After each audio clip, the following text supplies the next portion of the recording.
ঢাকা বিশ্ববিদ্যালয়ে এখনো আছি। আমি কয়েকটি কথা বলে আমার বক্তব্য শেষ করতে চাই। প্রথম কথা হচ্ছে, আমি যখন প্রথমে শুরু করলাম নাহমাদুহু ওয়া নুসাল্লি আলা রাসূলিল কারীম, আমাদেরকে বুঝতে হবে যে আল্লাহকে, এটা আমি একটু বলতে চাই, কারণ আমাদের সমস্ত কাজে শুরু করতে হবে আল্লাহর প্রশংসা করে। আল্লাহ হচ্ছে সেই শাশ্বত সত্তা, যিনি সব কিছুকে তৈরি করেছেন, সৃষ্টি করেছেন। এবং কোরআন শরীফের মধ্যে একটি সিম্পল সূরা, একটা আয়াত রয়েছে, হুয়াল আউয়ালু ওয়াল আখিরু ওয়াজ জাহিরু ওয়াল বাতিন। অনেক বক্তব্য বলেছি এটা। একটি আয়াতের বিশ্লেষণ করতে গেলে আমাদের কারো পক্ষেই সম্ভব নয়। হুয়াল আউয়ালু ওয়াল আখিরু, আল্লাহ বলছেন প্রথমে কে আসছে? অনেক প্রশ্ন সবাই, প্রথম কে ছিল? আল্লাহ বলছেন হুয়াল আউয়াল, আমি প্রথম, ওয়াল আখির, আমি শেষ, ওয়াজ জাহিরু ওয়াল বাতিন। কোথায় আল্লাহ? আল্লাহ কোথায় আছে? অনেক প্রশ্ন করছে, আজকে মানুষে প্রশ্ন করছে। আল্লাহ জবাব দিয়েছেন হুয়াল আউয়াল ওয়াল আখির ওয়াজ জাহিরু ওয়াল বাতিন। আমি প্রকাশ্যমান, আমি অপ্রকাশ্যমান। ডাইকটমি বলে, প্যারাডক্স বলে, যেভাবে আমরা শব্দ ইংরেজি বলি না কেন, আল্লাহ বলছেন আমি সর্বত্রই আছি, আবার কোথায়ও আমি নাই। This are scientific verses in one verse. Quran was revealed to a man, Muhammad sallallahu alaihi wasallam. It's like a miracle. Muhammad sallallahu alaihi wasallam unlettered person ছিল। আমি কোরআনের কথার জন্য আনছি, যখন মোরালিটির কথা বলতে হবে তখন এগুলো আমাকে উল্লেখ করতে হয়। রাসূল সাল্লাল্লাহু আলাইহি আনলেটার্ড পারসন ছিলেন। তার কাছে যখন রিভিলেশন এসেছেন at the age of 40, it was revealed from Allah subhanahu wa ta'ala Muhammad সাল্লাল্লাহু আলাইহি ওয়াসাল্লামের কাছে। উনি পৃথিবীর ওই সময়কার সবচেয়ে সত্যবাদী ছিল। এটা আমাদের বুঝতে হবে। আল্লাহ নবী সিলেকশন করার ব্যাপারে as-সাদেককে প্রেফারেন্স দিয়েছেন। ওই সমাজের সবচেয়ে প্রতিষ্ঠিত ব্যক্তিকে নয়, সবচেয়ে জ্ঞানী ব্যক্তি নয়, সবচেয়ে বড় ডাক্তার নয়, সেই সমাজের এমন একজনকে দায়িত্ব দিয়েছেন, তিনি সবচেয়ে সত্যবাদী লোক। এইটাই তোমাদেরকে বুঝতে হবে। এবং রাসূল সাল্লাল্লাহু আলাইহি ওয়াসাল্লাম যখন নবুয়ত প্রাপ্ত হয়েছেন, অনেক বড় বড় historian, Stanley Lane Poole, a great British historian, তিনি বলেছেন তখন ব্ল্যাঙ্কেট অফ ডার্কনেস ছিল, ওই অঞ্চলে কোনো আলো ছিল না, অন্ধকারে ঢাকা ছিল। মেডিভিয়াল টাইম, কোনো বড় সভ্যতার স্পর্শ পায়নি। Alexander the great, he had intention to invade Arab peninsula, but উনি বলেছেন death prevented him to invade, we could not come. রাসূল সাল্লাল্লাহু আলাইহি ওয়াসাল্লাম যেখানে জন্মগ্রহণ করছেন, মক্কার মধ্যে কোনো বড় সভ্যতার সংস্পর্শ তারা আসেনি। তিনি মাউন্ট হেরাতে ছিলেন, সেখানে নবুয়ত প্রাপ্ত হয়েছেন, তিনি নবী হিসাবে ঘোষণা করেছেন, মানুষের কাছে আহ্বান করেছেন। এবং তিনি যে সমাজ গড়েছেন, যে মানুষ গড়েছেন, পৃথিবীর ইতিহাস আজকে পর্যন্ত সে সমাজ উপহার দিতে পারেনি। মুহাম্মদ সাল্লাল্লাহু আলাইহি ওয়াসাল্লামের তার থেকে বেশি উন্নত চরিত্রের কোন মানুষ আজকের এই বিজ্ঞান প্রযুক্তির যুগে একটা মানুষ সেই লেভেলে তৈরি করতে পারেনি। আমি অনেক বক্তব্য বলেছি, মুহাম্মদ সাল্লাল্লাহু আলাইহি ওয়াসাল্লামের সাথে তো কম্পারিজনের প্রশ্ন নেই। If you take the example of Umar ibn al-Khattab radiyallahu anhu, he was put as a 52 or 52nd person in the hundreds list. 100টা লিস্টের মধ্যে পৃথিবীর শ্রেষ্ঠ মানুষের যারা নন মুসলিমরা করেছে, সেখানে ওমর ইবনুল খাত্তাবের নাম দেওয়া হয়েছে। তিনি এমন রাষ্ট্র প্রশাসক ছিলেন, রাত্রে ঘুমাতে পারতেন না মানুষের অবস্থা দেখার জন্য। রাসূল ইসলামের সম্পর্কে শর্মা একটা বই লিখেছেন, প্রফেসর শর্মা, ইন্ডিয়ান, খুব নাম করা, দ্য প্রফেট অফ ইসলাম। উনি বলেছেন রাসূল ইসলাম তার জীবনের শেষ দিকে যখন তিনি মদিনার, যখন he was the head of the state, তার কাছে অনেক প্রাচুর্য ছিল, তারপর রাত্রে খেতেন, দিনে খেতেন না, অর্ধভুক্ত থাকতেন। তিনি রাত্রে শেষ রাত্রে উঠে নামাজ পড়তেন, এবং যখন তিনি কান্নাকাটি করতেন, উনি এক্সাম্পল দিয়েছেন বয়লিং ওয়াটার, পানিতে যখন বয়লিং করে সেরকম বয়লিং এর আওয়াজ তার থেকে বেরোতো। তিনি হচ্ছেন মুহাম্মদ সাল্লাল্লাহু আলাইহি ওয়াসাল্লাম, পৃথিবীর সর্বশ্রেষ্ঠ ব্যক্তি। এবং যিনি তিনি ইন্তেকাল করেছেন, ওই বইতে লিখেছেন, নন মুসলিম লিখেছে বইতে, তার বাসায় আলোর জন্য, বাতি জ্বালানোর জন্য তার বাতিতে তেল ছিল না। এবং উনি কমেন্ট করেছে, যিনি সমস্ত পৃথিবীকে যিনি আলোকিত করেছেন, তার বাসায় বাতি ছিল না। হি ইজ মুহাম্মদ সাল্লাল্লাহু আলাইহি ওয়াসাল্লাম।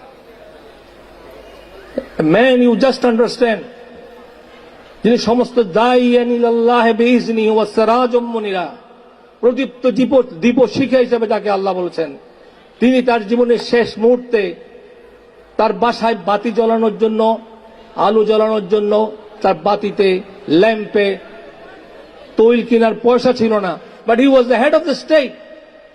এবং যিনি যে খেলাফত তিনি দিয়ে গেছেন এর পরবর্তী তারা 40 ইয়ার্স, অলমোস্ট 32 ইয়ার্স রুল করেছে, এবং এরপরে মুসলমানরা রুল করেছে 1000 ইয়ার্স। এটি ইতিহাস।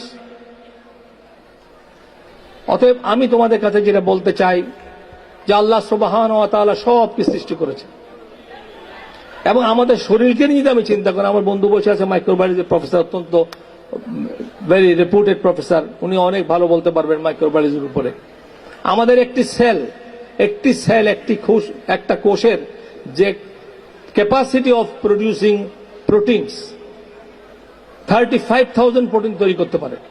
আমার এক ছাত্র অক্সফোর্ড, আমার অনেক ছাত্র বিদেশে আছে, অক্সফোর্ড ইউনিভার্সিটি খুব ব্রিলিয়ান্ট ছাত্র আমার ছাত্র, সে আমাকে বলেছে একটা সেল, একটা মানুষের সেল যে পরিমাণ ক্যাপাসিটি, যে ক্ষমতা তাকে দিয়েছে আল্লাহ, এইটা চিন্তা করলে মানুষ পাগল হয়ে যাবে। অতএব আল্লাহ হচ্ছে সেই বিশাল মহান সত্তা, এবং কোরআন শরীফের মধ্যে আল্লাহ তাআলার অনেক গুণাবলীর মধ্যে এগুলো উল্লেখ করা হয়েছে, জন্যই যাতে করে আমরা বুঝতে পারি আল্লাহর গ্রেটনেস কত বড়, ওনার ক্ষমতা কত বড়। এবং নেক্সট বলেছি রসুলের উপর দরুদ এবং দরুদ সালাম কথা বলেছি। এখন আমি আমার আসল কথাই বলতে চাই, সেটা হচ্ছে এটাই যে আমি ধর্মকে নিয়ে আসি। আমি ইসলামের কথা ছাড়া কোনো বক্তব্য রাখিনি। আমি বিদেশে বক্তব্য করেছি, নন মুসলিমের সামনে ইসলামের কথা বলেছি without any hesitation, because I proud to be Muslim, I proud to be believer. It does not matter how interprets, interpretation is different things. আমি যেটা সত্য সেটা সাহসী উচ্চারণ করতে চেষ্টা করেছি। আমি সমস্ত পৃথিবীর মানুষকে বলতে চাই, তোমাদের, আমাদের, আমাকে, সবাইকেই, সমস্ত পৃথিবীর মানুষের মুক্তি ইসলামের মধ্যে নিহিত। অনেকে প্রশ্ন করতে পারে স্যার আপনি মুসলমানদের, no, Islam was sent, Quran was revealed to prophet peace be upon him for the whole of the humanity. আল্লাহ হচ্ছে রব্বুল আলামিন, রাসূল সাল্লাল্লাহু আলাইহি ওয়াসাল্লাম ছিলেন রহমতুল লিল আলামিন। রাসূল সাল্লামকে মুসলমানদের জন্য প্রেরণ করা হয়নি, কোরআনকে মুসলমানদের জন্য প্রেরণ করা হয়। Was not reveal for the Muslims, for the whole of it. কোরআনের মধ্যে অনেক আয়াত হয়েছে, ইয়া আইয়ুহান নাস। মানুষের সাম্য, মানুষের ভালোবাসা, যত ভালো গুণাবলী মানুষ পৃথিবীতে ধারণ করতে পারে, চিন্তা করতে পারে, সমস্ত ধারণাগুলি, ভালো ধারণাগুলি, ভ্যালুসগুলি, ভার্চুসগুলি কোরআনে উল্লেখ করা হয়েছে। এই জন্য আমি বলছি, যখন আমি মোরাল এক্সেলেন্সের কথা বলি, আমরা আমাদের লোগোতে আছে একাডেমিক এন্ড মোরাল এক্সেলেন্স। আমরা অনেক বক্তব্য শুনি, আমাদের রাষ্ট্রপ্রধান যারা তারা আছেন, যারা রাষ্ট্র চালাচ্ছেন তারা আছেন, রাজনৈতিকবিদরা আছেন, আমাদের মতো বুদ্ধিজীবী, সকল যত রকমের সব জায়গায় আমরা বলি, অনেক কথা শুনছি, টেকনোলজি ডেভেলপ করতে হবে, এটা করতে হবে, সেটা করতে হবে, সবই ঠিক, সবকিছু ঠিক, কিন্তু যে আমি মোরালি ভালো নয়, morally, if it not morally strong then it will of useless. Simple. বাংলাদেশে one of the corrupt countries in the world, বাংলাদেশের সবচেয়ে বেশি করাপ্টেড কান্ট্রি ওয়ার্ল্ডের। এটা উন্নতি হবে ইনশাআল্লাহ, সবাই চাচ্ছে, কিন্তু বাংলাদেশের করাপশন করছে শিক্ষিত লোকজন, অশিক্ষিত লোকজন করাপশন করে না। I can write it for you, I challenge. বাংলাদেশে বিলিয়ন্স ট্রিলিয়ন্স অফ ডলার পয়সা নিচ্ছে ঘুষ। আমাদের মতো শিক্ষিত লোক বুয়েট থেকে পাস করেছে, কুয়েট থেকে পাস করে, চুয়েট থেকে পাস করেছে, অল দ্য ইঞ্জিনিয়ার্স, তুই take the list, private university chance পায় না সেখানে, আর ওখানে খারাপ ছাত্র পড়ে না। আমাদের প্রশাসন চলায় ঢাকা বিশ্ববিদ্যালয়, রাজশাহী বিশ্ববিদ্যালয়, সমস্ত অনেস্ট, তারা অনেস্ট, সবাই যদি অনেস্ট, ঠিক আছে, আমার কোনো আপত্তি নেই। তা আমার প্রশ্ন হচ্ছে, আমরা একাডেমিক এক্সেলেন্স দিচ্ছি, ঢাকা বিশ্ববিদ্যালয় আমি শিক্ষক, 40 years of my teaching, professor Fazlul Haque sir আছে 40 years of teaching, professor Mozammel Haque সাহেব আছে 40 years of teaching, প্রফেসর আমাদের কোরবান আলী, আমাদের ওমর আলী ভাই 40 years of teaching, ঢাকা বিশ্ববিদ্যালয়, অক্সফোর্ড অফ দি ইস্ট। সেই বিশ্ববিদ্যালয়ে কি হচ্ছে? সেই ছাত্ররা কি আমাদের মোরাল এক্সেলেন্স দেখাতে পারছে? কেন আমরা মোরালিটি দিয়ে we should feel proud that I am a moral person, we should not feel proud that I am a technology superior. No, আমরা আমাদের সবার কাছে বলতে হবে আমি একজন সৎ ব্যক্তি। যেদিন আমার ছাত্র বলতে পারে আমি স্যার সৎ, সেদিন আমি তাকে সেলিউট করব। অতএব এই সততা কিভাবে আসবে, এইটাই আমার বক্তব্য। আমার মেইন পয়েন্ট হচ্ছে এটা, ফোকাস। সততা কিভাবে আমি ইমপ্রেগনেট করতে পারি, সততাকে আমি কিভাবে ইনকালকেট করতে পারি আমার ভিতরে। সততা তখনই সম্ভব যখন সৎকে ডিফাইন করা যাবে। এইটা হচ্ছে morality. What is morality? Morality অনেক আলোচনা হয়েছে। Morality was only for the human being. আর কোন সৃষ্টির জন্য, কোন সৃষ্টি জগতের কোন ক্রিয়েশনের জন্য মোরালিটি শব্দ ব্যবহার করা যায় না। শিম্পাঞ্জির জন্য মোরালিটি, যদি অনেক ডেভেলপড অ্যানিমাল বলা হয়, একটা কুকুরের জন্য, একটা বিড়াল জন্য, একটা সিংহের জন্য কোনো মোরালিটি নেই, বিকজ সেখানে মোরালিটি কোশ্চেন নেই। আমি একজন সায়েন্সের ছাত্র, আমি ফার্মেসির ছাত্র, আমি ড্রাগের সঙ্গে রিলেটেড রয়েছি। আমরা পৃথিবীতে কত রিসার্চ করছি। আমেরিকাতে লার্জেস্ট ফান্ড দেওয়া হচ্ছে মানুষের হেলথ ভালো করার জন্য, রিসার্চ, গবেষণা। ম্যাক্সিমাম টাকা দেওয়া হচ্ছে ওষুধের বাইর করার জন্য, রোগের বিরুদ্ধে ফাইট করার জন্য। যেখানে ওষুধ আবিষ্কার করার জন্য বিলিয়ন্স ট্রিলিয়ন্স অফ টাকা খরচ করা হচ্ছে, সেখানে আবার সমরাস্ত্র দিয়ে লক্ষ লক্ষ জীবন্ত মানুষ যারা রোগী নয় তাদেরকে হত্যা করা হচ্ছে। This is fact. You cannot dispute with this one. আমি যেখানে আবিষ্কার করার জন্য আমাকে এত ফান্ডিং দিচ্ছে, ক্যান্সারকে ফাইট করার জন্য, আমাকে ব্লাড প্রেশার ফাইট করার জন্য, ডায়াবেটিস ফাইট করার জন্য, অসুস্থ মানুষকে সুস্থ করার জন্য, সেখানে লক্ষ লক্ষ সুস্থ মানুষকে একটি পারমাণবিক বিস্ফোরণ লক্ষ লক্ষ সুস্থ সাবলীল মানুষকে ধ্বংস করে দিতে পারে। পৃথিবীর মানুষ যে পরিমাণ পারমাণবিক অস্ত্র তাদের নিজেকে মজুত করেছে, সমস্ত অল নিউক্লিয়ার পাওয়ার হোল্ডার যারা, তাদের এই ছোট্ট পৃথিবীকে থাউজেন্ডস অফ টাইম ডিস্ট্রয় করা সম্ভব। একটা পারমাণবিক বিস্ফোরণ হলে আমি বুঝতে পারছি না আমার বাংলাদেশ কখন ধ্বংস হয়ে যাবে।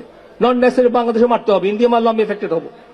একটা পারমাণবিক যুদ্ধ শুরু হলে আমাদের অত তত্ত্ব কথা, নীতির কথা, ডেমোক্রেসির কথা, আমাদের নানা রকমের technology superiority will not useful, will be destroyed in one fine morning you see nobody is there. So how can you explain? অর্থাৎ আমার প্রশ্ন হচ্ছে, যারা এগুলি করছে তারা কি মোরালিটি বুঝে না? আমেরিকা কি মোরালিটি কম বুঝে? তাদের লিডাররা কি কম লেখাপড়া জানে?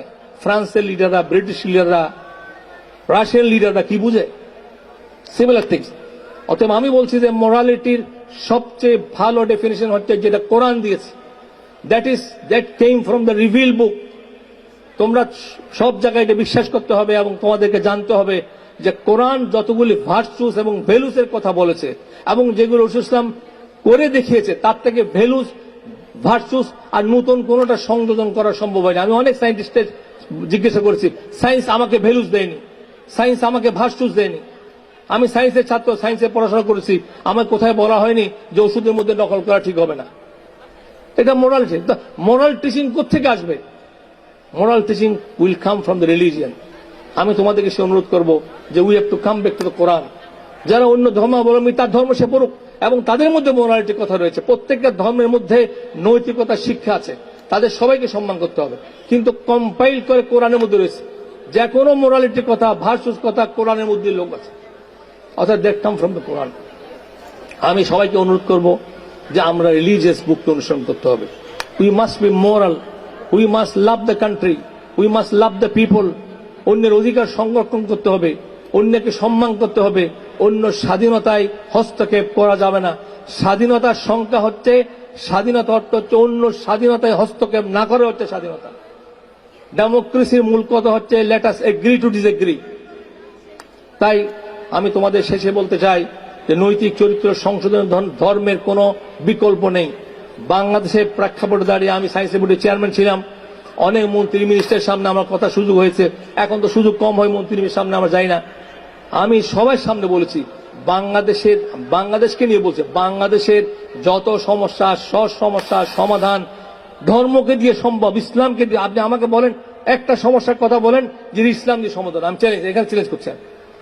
Extremism fight, you can use religion. আপনি দুর্নীতি দমন করেন, আপনি ইসলামকে নিয়ে আসেন।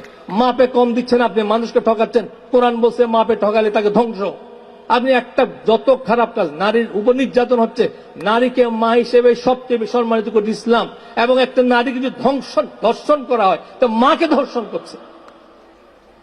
তার আমি ধর্ষণ বলেন, আমাদের করাপশন বলেন, অন্যের অধিকার ধ্বংস করা বলেন, গণতান্ত্রিক মূল্যবোধ বলেন, প্রত্যেকটা জিনিস ইসলাম শিখিয়েছে।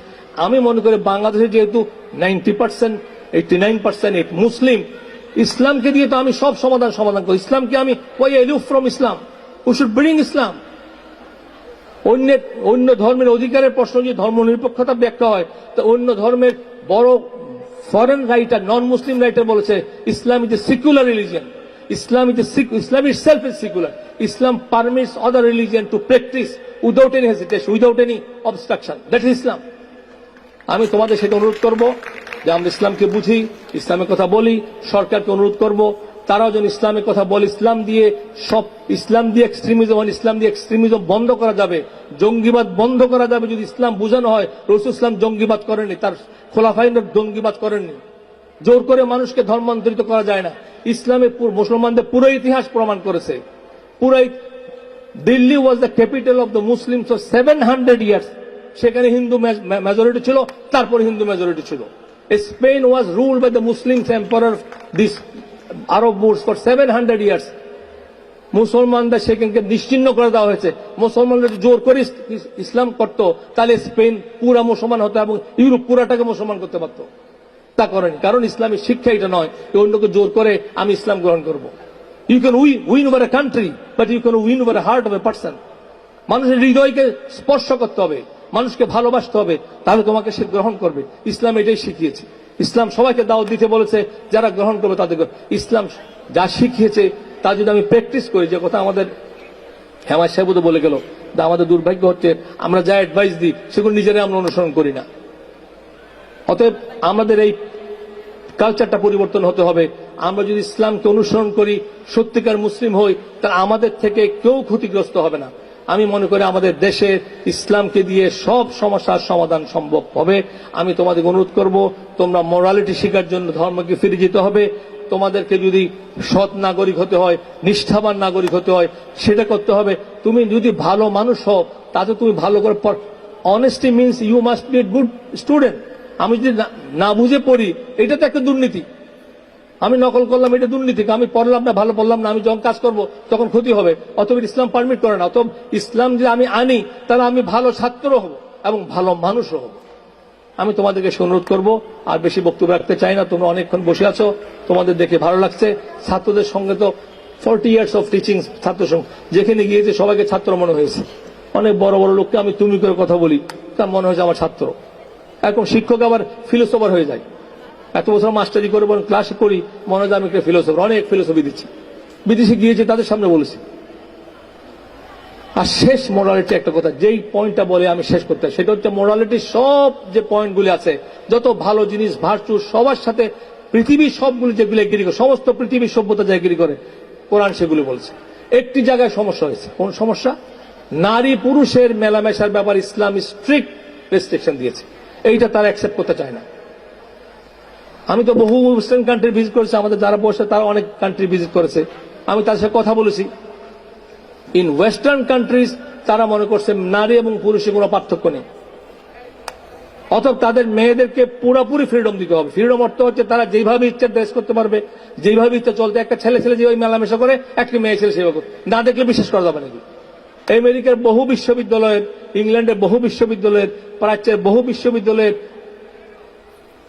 যে হোস্টেল রয়েছে, হোস্টেল, আমি ইংল্যান্ডে পড়াশোনা করছি, সেখানে দেখেছি মেয়েদের একটা আলাদা ছিল, একটু কনজারভেটিভ পয়েন্ট। এখন যেটা হয়েছে, আমেরিকা আমাকে বলেছে, আমি সেটা কয়েকদিন আগে, আমার ছেলে আলহামদুলিল্লাহ এমআইটিতে ভর্তি হয়েছে, নাম্বার 1 ইউনিভার্সিটি। আমি হার্ভার্ড ভিজিট করেছি, এমআইটি ভিজিট করেছি, অক্সফোর্ড করেছি, কেমব্রিজ ভিজিট করেছি, ওয়ার্ল্ডের অনেক বড় বড় বিশ্ববিদ্যালয় দেখা শুরু, স্পেনের বড় বিশ্ববিদ্যালয় ভিজিট করেছি। ওখানে এখন যেটা হয়েছে, হোস্টেলে মেয়ে এবং ছেলে একই রুমের ভিতর, একটি ফ্লোর নয়, একটি ছাদের নিচে নয়, এক ছাত্র একই রুমের ভিতর ছেলে এবং মেয়েকে থাকার অনুমতি দেওয়া হয়েছে। এইটা কিছু বলে আমি প্রগ্রেসিভনেস, ইউ অ্যাকসেপ্ট ইট। তুমি যে মনে করো আমার মা থাকাটা প্রগ্রেসিভ নয়, উনি বলল একটা মা আগলিয়েস্ট হতে পারে, mother is respectful to me, even he is the most worst in looking, because she is my mother. যখন একটা মেয়ে ছেলে কম্পেয়ার করবো, মেয়ের সৌন্দর্য আমি দেখবো, মায়ের সৌন্দর্য আমি দেখি না। খুব সুন্দর একটা পড়াবো, আমার মেয়ে অস্ট্রেলিয়া থেকে নিয়ে এসেছিল, লেখা ছিল, the mothers hold their children's hand for a while, mothers hold their children's hand for a while, but their hearts forever. তার হাতটা কয়দিন ধরে রাখে, তাও বাচ্চা কোলে ওঠে না, কিন্তু তার হৃদয়টাকে সারা জীবন ধরে রাখে। এটা মাদার থেকে কোনো উপরে কোনো লেভেলে হতে পারে না। একটি মানুষের মধ্যে মায়ের উপরে কোনো ব্যক্তিত্ব হতে পারে না, সেটি ইসলাম শিক্ষা দিয়েছে। তারা সেটা মানতে নারাজ। তার পরিণতি কি হয়েছে? ফ্রিডম দিয়েছে, মেয়েরা যা খুশি করবে, যে কোনো ড্রেস কিনবে, ছেলেদের মধ্যে মিশবে, এই রুমে থাকবে, গায়ের হাত দিয়ে চলবে, নো প্রবলেম। ছেলে মেয়ে আবার কি? তার পরিণতি কি হয়েছে? প্রথমে আমাদের দেশের মধ্যে ছিল দিস ইজ ম্যারেজ সিস্টেম, ছিল একটা ইনস্টিটিউশন ছিল বিবাহ, তারপর সেটা চলে গেল, তারপর হলো living together. Officially living together accept করছে। আমি যখন ইংল্যান্ডে ছিলাম 1990-তে, আমার বাসার পাশে ছিল যে রুম, লিভিং টুগেদার করতো। অফিসিয়ালি ইংল্যান্ডে লিভিং টুগেদার ওয়াজ রিকগনাইজড, অফিসিয়ালি লিভিং টুগেদার। এখন যেটা তার থেকে আস্তে আস্তে ডিটোয়েট করতে করতে, যেহেতু এই নৈতিক বোধ তারা মানতে রাজি নয়, এখন একটা ছেলের সঙ্গে ছেলের বিবাহকে তারা অফিসিয়ালি অ্যাকসেপ্ট করেছে। একটা মেয়ের সঙ্গে একটা মেয়ে বিবাহ করতে পারবে। এটা মানব জাতির যদি কল্যাণকর হয়ে থাকে, তাহলে ইউ অ্যাকসেপ্ট ইট। অতএব আজকের মেলামেশারও যদি কন্ট্রোল করা সম্ভব না হয়, ইসলামে যে বিধান যদি প্রতিষ্ঠা করা না যায়, আলটিমেটলি আমাকে পৌঁছতে হবে ওখানে যে আসলে একটা পুরুষের সঙ্গে পুরুষের বিবাহ হবে, একটা নারীর সঙ্গে নারী বিবাহ হবে। এটাকে যদি আমরা আমাদের ছেলেমেয়েরা সমানকে চাই, এটা ঠিক আছে, তাহলে গো head. You do not want it. If you want a family system, if you want family values, you must come back to religion. You must come to Islam. I reiterate this point. You must come. There will be no hesitation. তো মাকে যদি চাও, বাবাকে যদি চাও, কোরআন specific বলেছে কার সঙ্গে বিবাহ করা যাবে না, কাকে বিবাহ করা যাবে। এটা কোরআন না বলতো, পৃথিবীর কোনো বইতে বলেনি যে মায়ের সঙ্গে ছেলের ফিজিক্যাল রিলেশনশিপ করা যাবে না। কেন? আমি সায়েন্সের ছাত্র, আমি সায়েন্সের টিচার। একটা বাবার সঙ্গে তার মেয়ের সঙ্গে ফিজিক্যাল সম্পর্ক করা যাবে না, কেন? সাইন্টিফিক কোনো ব্যাখ্যা নেই। ভাইয়ের সঙ্গে বোনের কেন ইন্টারকোর্স করা যাবে না? কোনো ব্যাখ্যা নেই। I challenge. Islam says that age the sanctity of blood, age the purity of the blood, that is religion. If you forget religion, you will be not human being. Among the way world is going on, family system, we have totally destroyed the family fabrics. What is happening now? Next society, there will be no procreation. পৃথিবীর বহু উন্নত, আমি 30 বছর আগে যে বক্তৃতা করেছি, সেই বক্তৃতা আমি বলেছি এক টাইম উইল কাম, তাদের মানুষ কমতে কমতে ওয়েস্টার্ন কান্ট্রি, হোয়াইট যারা হোয়াইট বলা, হোয়াইট ব্লু হোয়াইট, আমি বিদেশিকে দেখছি তার সংখ্যা কম। স্পেনে নেই, ফ্রান্সে নাই, ইংল্যান্ডে নাই, সাদা নাই। ইংল্যান্ডে কিছু আছে, কোথাও বাচ্চা কাচ্চা দেখি না। আমেরিকায় গেলাম, হোয়াইটদের নাই, সব আমাদের ব্ল্যাক এশিয়ান, তাদের বাচ্চা কাচ্চা আছে। তারা নিজের প্রয়োজনীকে ধ্বংস করেছে। তাদের এই সমস্ত নারী পুরুষের অবাধ মেলামেশার এই সমস্ত নানা রকমের আলোকছটা দেখিয়ে মানুষকে বিভ্রান্ত করেছে এবং ফ্যামিলি সিস্টেম ভেঙেছে। তারা স্বীকার করেছে যে এখন আমাদের পক্ষে আবার রিভোক করা সম্ভব নয়, ইরিভোকেবল হয়ে গেছে। অতএব আমরা যদি পারিবারিক জীবন চাই, আমার বাবা থাকবে, মা থাকবে, ভাই থাকবে, বোন থাকবে, একটা সুন্দর ফ্যামিলি ইউনিট থাকবে, we must come. There is no compromise. এটা কোন রাজনীতির কথা নয়। আমি পৃথিবীর সমস্ত মানুষকে আমরা বলতে পারবো যে আমরা যে ফ্যামিলি সিস্টেম চাই, ফ্যামিলি ভ্যালু চাই, অবশ্যই ইসলামে আসতে হবে। আর যদি না করা হয়, তার পরিণতি হবে আস্তে আস্তে মানব ধ্বংস হতে হতে। এখন 3 কোটি মানুষ রয়েছে চাইনার মধ্যে, কোনো বিয়ে করার জন্য মেয়ে পাচ্ছে না। আমি শুনেছি ইংল্যান্ডের মধ্যে এরকম হয়েছে, 3-4 জন মিলে একটা মেয়েকে বিবাহ করছে। একেই ভাই 3-4 ভাই মিলে একজনকে বিবাহ করছে। পেপারে রিপোর্ট, এগুলি পেপারে রিপোর্ট আসছে। অতএব এইটাই হচ্ছে শেষ পরিণতি। অতএব আজকে যারা মনে হয় যে আমরা ছেলে মেলামেশা করলাম, স্যার মানে করতেছেন এটা খারাপ জিনিস, এইটা ঠিক না, তার পরিণতি হবে এটাই, এবং এটা আমাদের কারোর জন্যই কল্যাণ বয়ে নিয়ে আসতে পারবে না। আমি তোমাদের সবাইকে অনুরোধ করব এই ভ্যালুসটা রাখার জন্য। আমরা সুন্দর একটা সমাজ চাই, আমার সুন্দর একটা পৃথিবী চাই, আমার ফ্যামিলি সুন্দর হোক এটা চাই, আমার মায়ের স্নেহ আমি চাই, আমার মা আমার জন্য বসে, আমার মা এখনো বেঁচে আছে, 90 years old, my mother is still alive. আমি আসার আগে বলছি কি তুমি কোথায় যাচ্ছ? অফিসে। আমি তো আমার তো অফিস নেই, কেন আমি আসতে যাই, এটা তো আমার অফিস না। আমি কোথায় যাওয়ার আগে আমাকে জিজ্ঞেস, আমাদের বেশি নড়তে পারে না, 90 years old, আন্ডারস্ট্যান্ড। বলে কি কোথায় যাচ্ছ তুমি? খাবার, দুপুরে খাবা তো খাবা। অমর্ত্য সেন যখন নোবেল পুরস্কার পেয়েছে, অমর্ত্য সেন, তখন তো মাকে ফোন করেছে, মা বেঁচে ছিল। বাবা বলেছে আমি নোবেল পেয়েছি, তুই কি খেয়েছিস? আর মা জিজ্ঞাসা করে তুই খেয়েছিস, নোবেল পুরস্কার পেয়েছে, সে জিজ্ঞাসা করে মাদার। অতএব আমরা যদি বলে মাদারহুড নাই, প্যারেন্টহুড নাই, এখন বাচ্চা কাচ্চা হচ্ছে না বলে ইংল্যান্ডে বাবাকেও পিতৃত্বকালীন ছুটি দেওয়া হয়েছে। This fact. বাবাকে 6 মাস ছুটি দিয়েছে with pay to look after the children. মাকে নয়, মা তো আছেই, বাবাকেও দিয়েছে। কারণ বাচ্চা কাচ্চা হচ্ছে না, মানুষ হচ্ছে না। Robotic society, if you want robots, একটা রোবটকে যদি সভ্যতা বলা হয়, রোবোটিক সিভিলাইজেশন তোমরা করা হয়, then go head with this one. I have no objection. Thank you.